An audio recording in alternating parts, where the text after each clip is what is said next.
আজকে আমার অনেক প্রিয় খাবার খাচ্ছি, কারণ এটা আমাদের বাড়িতে পুঠিয়াতে খাওয়া হয় না, কারণ ওখানে পাওয়া যায় না অ্যাভেলেবল। এটা খেতে হলে হয়তো বা রাজশাহীতে পাওয়া যাবে, রাজশাহীতে যেতে হবে, কারণ আমাদের পুঠিয়া থেকে রাজশাহীর ডিস্টেন্স হচ্ছে প্রায় 40 থেকে 45 মিনিট বাসে, মানে আপ ডাউন। ওকে, তো ভিউয়ার্স, আমি যেহেতু ঢাকাতে চলে এসেছি আর আমার প্রিয় খাবার না খেলে এটা কি হয় বলেন।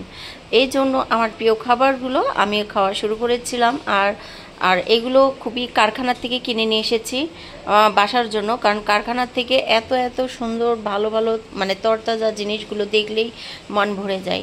তো ভিউয়ার্স, আসসালামু আলাইকুম, সবাই কেমন আছেন? আশা করছি আল্লাহর রহমতে অনেক ভালো আছেন।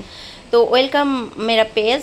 সো এই পেজে বিভিন্ন ধরনের মানে ভ্যারাইটিস বিভিন্ন ধরনের ভিডিও আপলোড করা হয়। সো আপনাদের কেমন লাগে বন্ধুগণ? যদি ভালো লেগে থাকে অবশ্যই লাইক কমেন্ট শেয়ার দিয়ে পাশে থাকবেন, কারণ আপনাদের ভালোবাসা ভালো লাগা এতেই আমাকে সামনের দিকে এগিয়ে নিয়ে যেতে সাহায্য করবে। ওকে বন্ধুগণ, তো ভিউয়ার্স, এই প্রিয় খাবারগুলো আগোড়া, মিনাবাজার, স্বপ্ন এগুলোতেই বেশিরভাগ পাওয়া যায়। আর এর আগে যেহেতু আগোড়া থেকে নিয়েছিলাম, আর আজকে আর আগোড়াতে যাই নাই, কারণ এই জিনিসগুলো পেয়ে গেছে হাতের নাগালেই কারখানাতে। আর এই কারখানাতে খুবই মানে তরতাজা খাবারগুলো রেডিমেড তৈরি করছে আর বিক্রি করছে।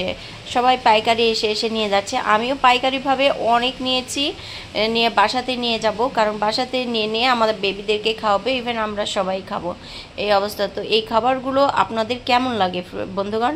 যদি ভালো লেগে থাকে অবশ্যই আমাকে লাইক এবং শেয়ার দিয়ে উৎসাহিত করবেন, তাহলে বিভিন্ন ধরনের আবারও আপনাদের সামনে ভিডিও নতুন নতুন আপলোড দিব, এবং আমাকেও উৎসাহিত করলে আমারও ভালো লাগবে। কারণ এই ভিডিওগুলো কেমন লাগছে আরও দেখবেন, যেহেতু আমি নিজে হাতেই এগুলো ভাজছি তেলে। আর আমি তো ভাজতে ভাজতে মনে করেন যে অর্ধেকটাই শেষ করে ফেলেছি, কারণ আমি ভেজে কখন মুখের মধ্যে দিব আর খাবো কখন, এই তো ভেজেই অমনি ভাজতে ভাজতেই খাওয়া শুরু করেছি গরম গরম। আর গরম গরম খেতে তো খুবই ইয়ামি, খুবই টেস্টি।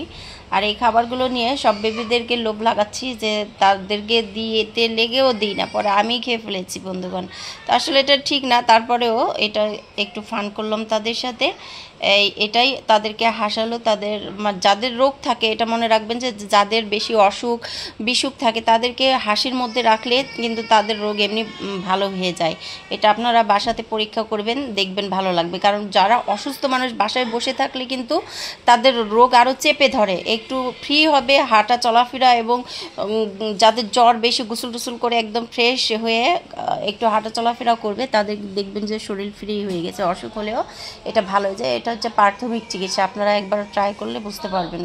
আর এই খাবারগুলো বন্ধুগণ আমারই তো খুবই প্রিয়, এখন আপনাদের কেমন আই ডোন্ট নো। সো এই খাবারগুলো আমি আগে এভরিডেই খেতাম, কিন্তু এখন আর পাই না, এই জন্য খাওয়া হয় না। এই কারণে একেবারে কারখানার থেকে বেশি করে নিয়ে ফেলেছি এই খাবারগুলো।